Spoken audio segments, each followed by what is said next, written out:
লক্ষ্মী পুজোর বাজার করে নিয়ে কি মা? হ্যাঁ, আর তো বেশি দিনও নেই।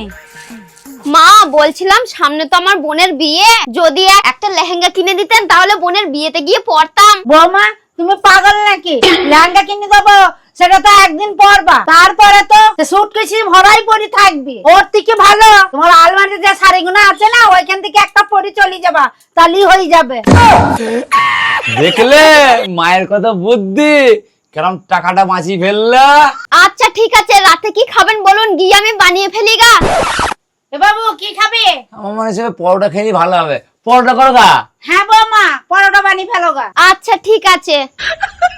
জানো মা, আমি না অনেকদিন পরোটা খাইনি। আমিও খাইনি অনেকদিন, দেখি কেমন বানায়। আচ্ছা এ নাও মুড়ি আর আলু চচ্চড়ি খেয়ে নাও। এ কি বৌমা, তোমাকে পরোটা করতে বললাম, তুমি মুড়ি আর আলু চচ্চড়ি করেছো? আরে মা, পরোটা খেলে আপনাদের গ্যাস হয়ে যাবে, আর গ্যাস হয়ে গেলে আপনাদের ডাক্তারের কাছে ছুটতে হবে, আর ডাক্তারের কাছে গেলেই ডাক্তার আপনাদের শুকনো মুড়ি খেতে বলবে। ওই জন্যই তো আমি আগে থেকে শুকনো মুড়ি করেছি।